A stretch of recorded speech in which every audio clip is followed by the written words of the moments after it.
ससुराल का बजट। नीता और सुनीता देवरानी जिठानी थी। नीता जो कि जिठानी थी, उसके 2 बच्चे थे और सुनीता की एक बेटी थी। नीता का पति नीलेश एक दुकान चलाता था और सुनीता का पति सोमेश एक कंपनी में काम किया करता था।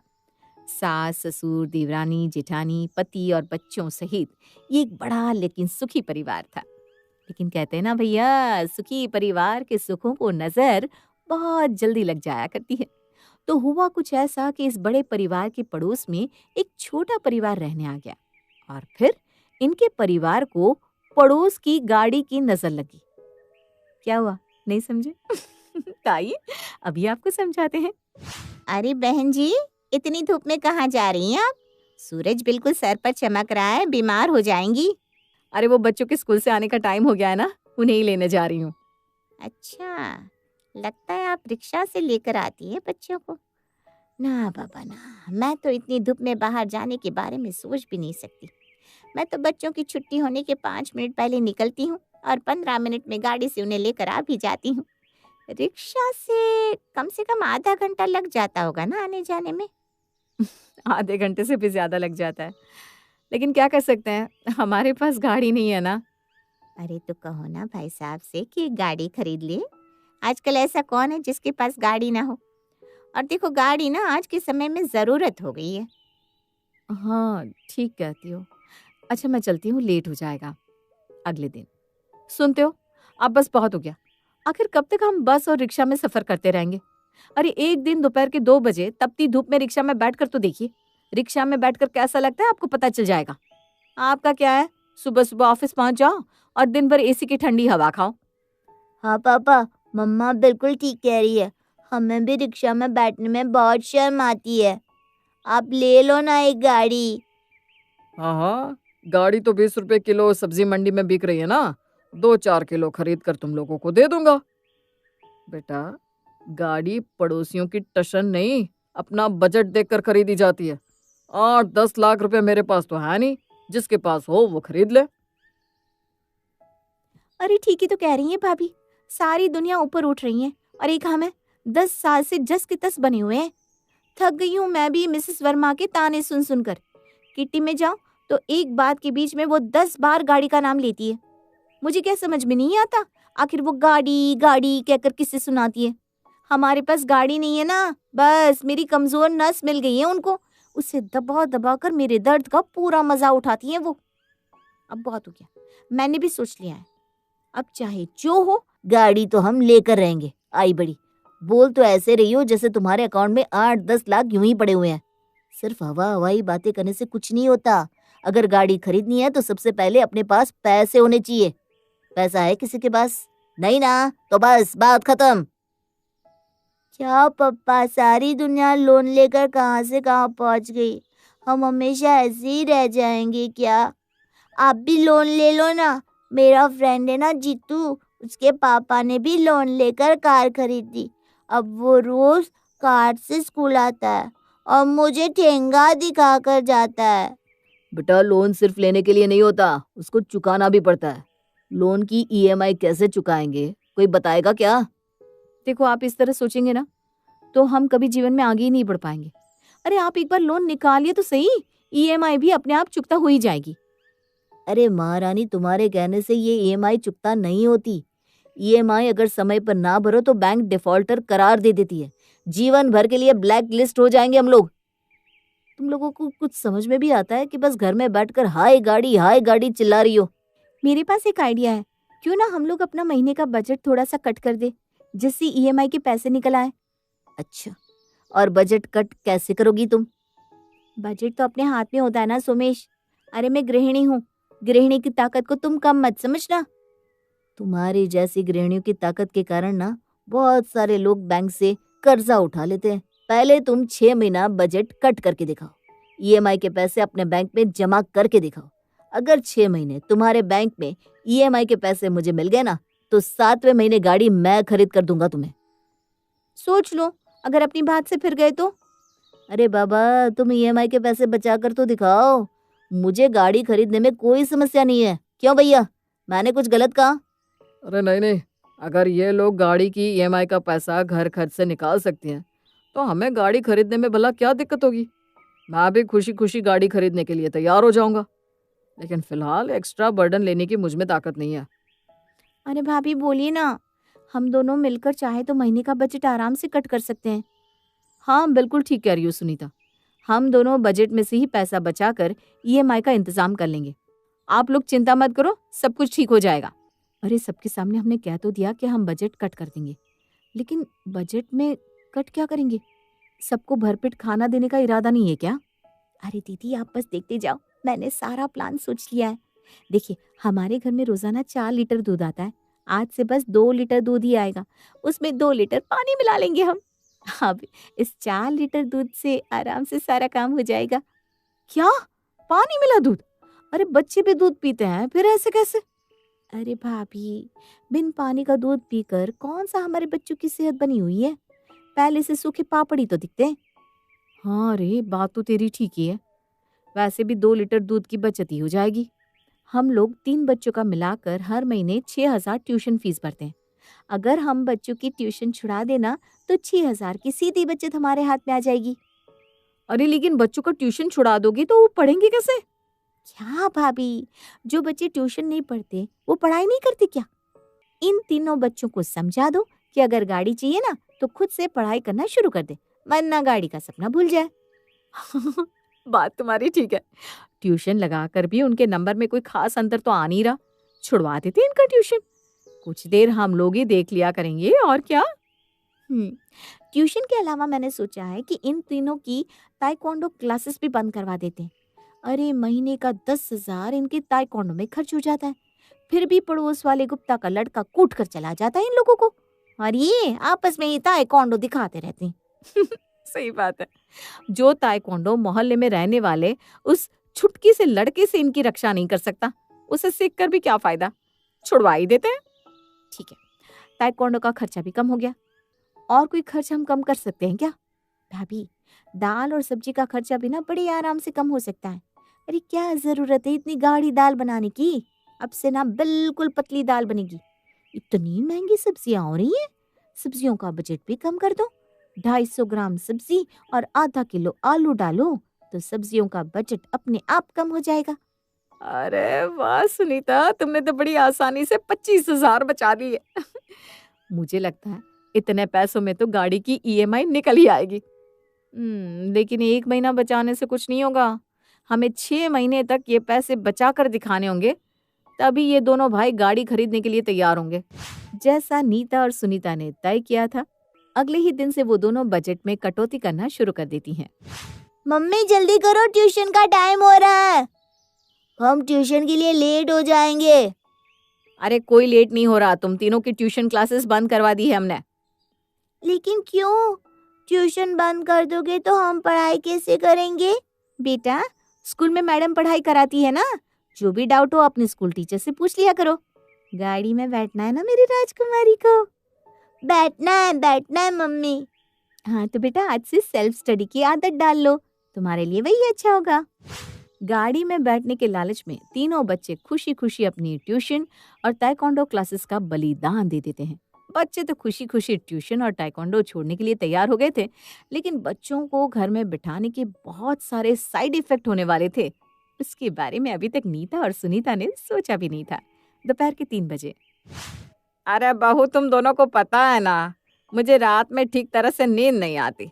दोपहर के समय जरा सी आंख बंद की थी, लेकिन तुम्हारी ये वानर से ना आंख बंद होने दे तब ना शोर मचा मचा कर पूरा घर सर पर उठा रखा है तीनों ने। माँ जी, बच्चे हैं, घर पर रहेंगे तो थोड़ा तो शोर शराबा करेंगे ही ना। तो आज ट्यूशन क्यों नहीं भेजा तुमने? आपको पता है माँ जी, गाड़ी खरीदने के लिए बजट में कटौती चल रही है, बस इसीलिए हम दोनों ने इनके ट्यूशन क्लासेस बंद करवा दिए हैं। अब स्कूल से आने के बाद ये लोग पूरा समय घर पर ही रहने वाले हैं। अब छोटे बच्चों को कितनी देर कोई बांध कर रख सकता है, खेलने दीजिए ना। अरे भाड़ में गया तुम्हारा बजट, पूरा दिन शोर मचाएंगे ये लोग। मुझसे इतना शोर बर्दाश्त नहीं होता। ऐसा करो, इन्हें बाहर खेलने के लिए भेज दो, कह दो घर में शोर ना मचाए। सास के कहने पर नीता और सुनीता तीनों बच्चों को घर से बाहर खेलने के लिए भेज देती हैं। दोपहर के 3 से लेकर शाम के 6 बजे तक खेलने के बाद बच्चे घर आकर धमा चौकड़ी मचा रहे थे। रात को 8 बजे खाना लग गया है माँ जी, खाना खा लीजिए। अरे बहू, ये कैसी सब्जी बनाई है तूने? गोभी आलू की सब्जी में गोभी तो नजर ही नहीं आ रही, आलू ही आलू दिखाई दे रहे हैं बस। ऐसा तो कुछ भी नहीं है मम्मी जी, खाना तो बहुत ही टेस्टी बना है। पता नहीं आपको ऐसा क्यों लग रहा है। मैंने और भाभी ने डिसाइड किया है कि हमें थोड़ा सा हाथ खींचकर महीने का बजट चलाना चाहिए। अब तो घर में यही नियम बन गया था। एक वक्त घर में रोजाना पानी जैसी दाल बनती और दूसरे वक्त बनती सब्जी कम आलू ज्यादा वाली तरकारी। घी ये कहकर बंद कर दिया था कि घी खाने से कौन से फायदे होते हैं, भाई बीमारियां ही बढ़ती हैं। कुल मिलाकर नीता और सुनीता हर वो जतन कर रही थी जिससे कि घर में 4 पैसे बचाए जा सके। अरे माँ जी, ये चाय के समय आप कहाँ जा रही है? चाय बनकर तैयार है, चाय पीकर तो जाइए। अरे मुझे नहीं पीनी तेरी ये पानी जैसी दूध की चाय, तू ही पी ले। मैं तो अपनी सहेली के घर जा रही हूँ, उसी के यहाँ जाकर आधा कप चाय पी लूंगी। कम से कम ढंग की चाय तो नसीब होगी। मम्मी आज कुछ बाहर से मंगवा लो ना, बहुत दिन से बाहर का कुछ नहीं खाया। अरे बेटा, हम यहाँ 1-1 पैसे की बचत कर रहे हैं और तू सीधा 2-3 हजार एक साथ ठिकाने लगाने की बात कर रही है। गाड़ी में नहीं बैठना क्या?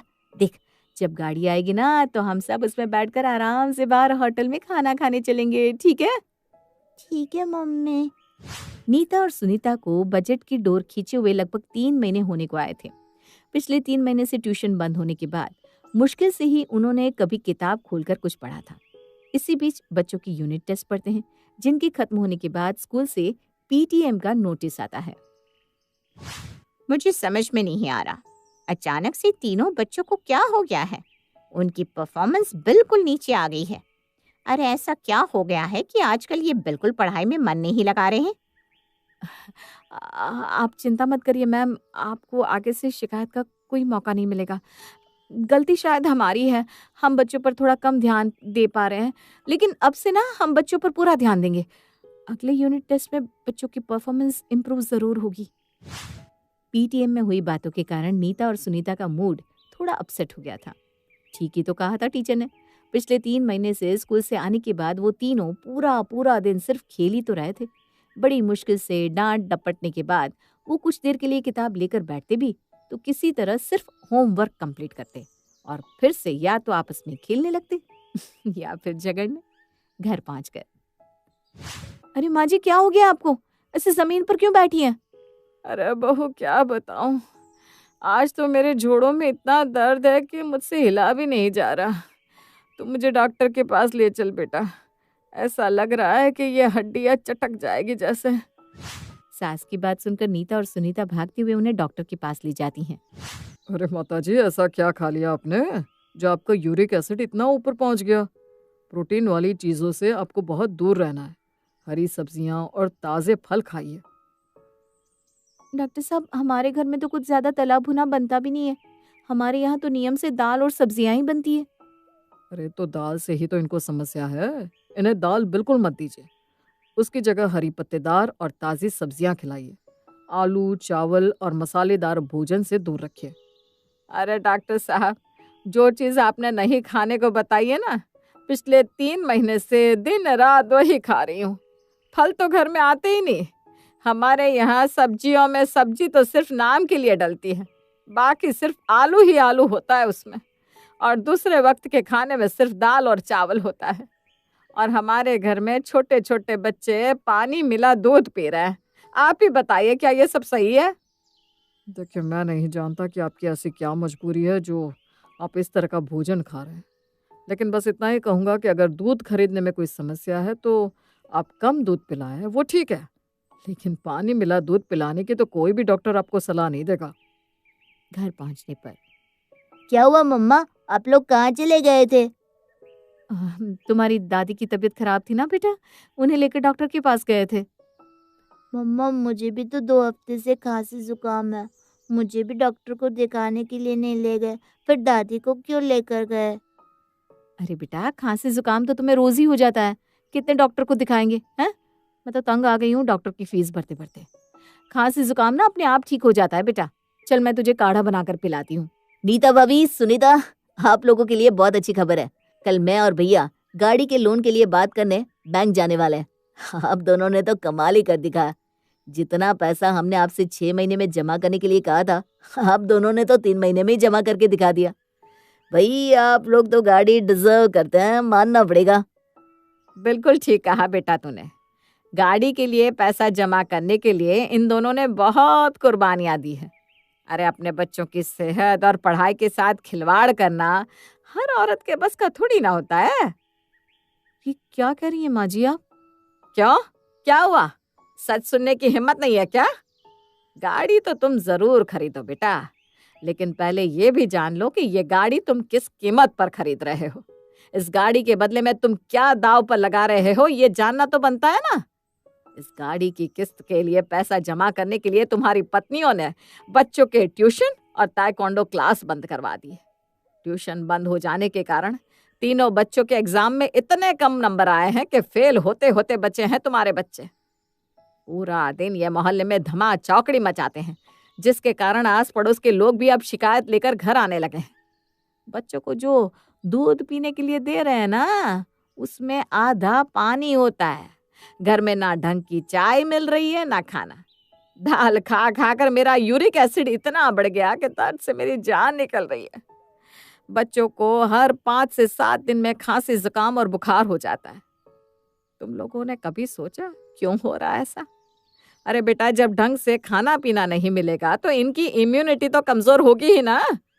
तुम्हारे बच्चे अंदर से कमजोर हो रहे हैं। पैसे बचाने के लिए ना तुम उनके लिए फल लाते हो, ना कोई हरी सब्जी उन्हें खाने दे रहे हो। दाल में भी पानी मिला रखा है और दूध भी पानी वाला। क्यों खिलवाड़ कर रहे हो अपने बच्चों की सेहत के साथ? सिर्फ इसलिए कि तुम्हें दुनिया को दिखाने के लिए एक गाड़ी अपने दरवाजे पर लाकर खड़ी करनी है। अरे क्या गाड़ी में बैठकर दुनिया को अपनी रईसी दिखाना इतना जरूरी है कि तुम बूढ़ी माँ तो छोड़ो, अपने बच्चों की सेहत से भी कॉम्प्रोमाइज करने को तैयार हो गए? अब ठीक कहती है माँ जी, अंधी हो गई थी मैं गाड़ी की लालच में। मुझे नहीं चाहिए ऐसी गाड़ी जिसके लिए मेरे बच्चों को खाने में आधा पानी डालकर खिलाना पड़े। ठीक कहा भाभी आपने, मुझे भी नहीं चाहिए गाड़ी। हमारे बच्चों का जीवन और इस घर की खुशियाँ गाड़ी से बहुत ज्यादा जरूरी है। नीता और सुनीता को अब अकल आ गई थी और इस तरह एक बार फिर मिडिल क्लास फैमिली की गाड़ी में बैठने के अरमान आंसुओं में ही बह गए।